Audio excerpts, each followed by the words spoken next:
Hey friends, it's Maria Murphy. Happy New Year to you. I know we're 17 days in 2020, but this is my first time on here since the holidays. So I just wanted to say Happy New Year to you. Hope the year is going well for you and that you are on track for the best year of your life.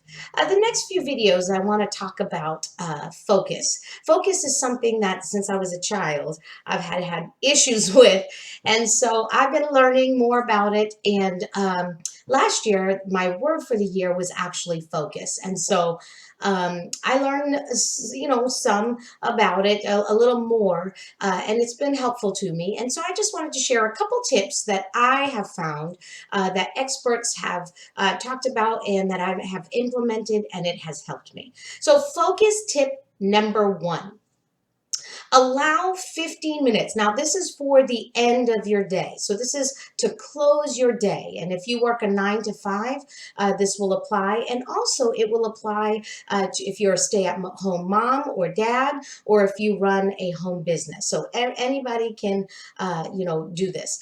So the first one is allow 15 minutes at the end of your day to write out a simple list of tasks for the following day.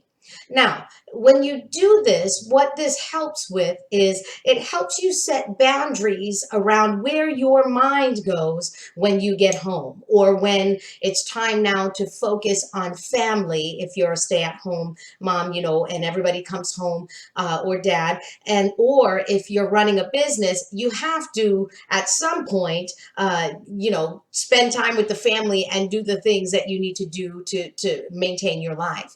And so, and happiness and sanity. And so, at some point, if you don't do this, and this is what I've found, not recently, but the about 6 years for about 6 years of my life, I had a system that I ran, that I oversaw at work, that was it was so intense, and patient care was being negatively affected by this system, and I wasn't empowered to do much about that except just maintain the system. So it was tough disconnecting from work, and I love sleep, and I usually have no issue sleeping, but I was finding that this was cutting into my sleep because I was sitting there thinking what I have to do the next day. And it was really hard for me that those 6 years.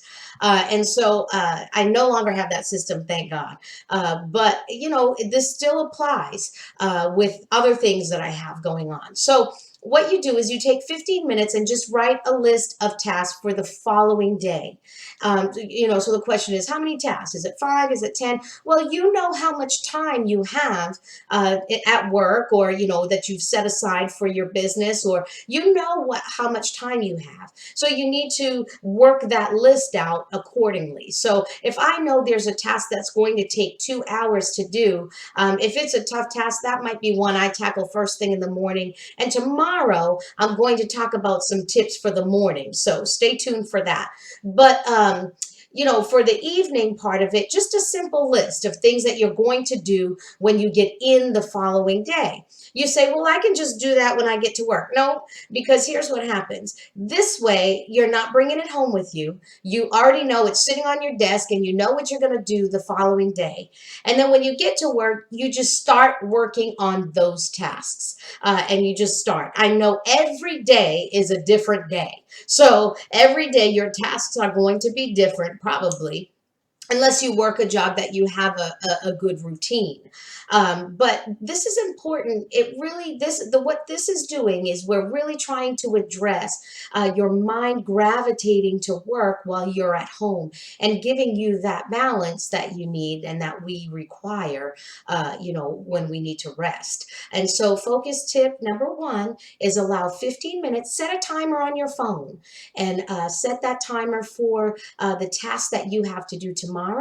And then when you get in the morning, you just tackle those tasks. Again, this is nothing big. It's a simple thing, but it has helped me tremendously. And I like to put a box around, in front of the task. And oh, it brings me such joy to go check, done. Like after I get off this video, I'm going to check create focus tip number one video done. And that brings me great joy because I like to see my accomplishments. What do I call this list? I call this list my productivity plan for the day. You can call it your goals list for the day. If you don't mind having a to-do list, call it a to-do list. Whatever you want to do, or a task list, whatever you want to call it, but get that down on paper. There is power when you put pen to paper. Something happens. We put all important things down on paper. If I told you that I have a safe with some money in it for you, and I've got the numbers to the safe, your first thought is to write those things down. Or maybe it's putting it in your phone. Whatever your method is, whether you're manual or electronic, get it down so that way you know what you're going to do the following day, and your mind doesn't have to work in the evening to try to figure out, oh goodness, what am I going to do when I get to work, or when I start working from home, whatever it is. So have a great day. Get focused, because when you focus, your energy goes in that direction. You get more accomplished. There are tasks that I have had nagging me in the back of my mind for I don't know how long. And then when I sit down and I write it down and I actually do it, I'm like, good Lord, why did I wait so long to do it? It doesn't take long to do it. Because why? Because my focus is right there. My energy comes where it says, where your focus goes, your energy flows. There's a saying that I've heard people say, and it's so true. And you'll be surprised at how much you get accomplished when you get focused. So, focus tip number one, allow 15 minutes at the end of your day. Set a timer, 15 minutes, to write down some tasks for the following day. Tomorrow, we'll talk about what to do on the following day, and which tasks to do first. Have a wonderful evening. God bless you.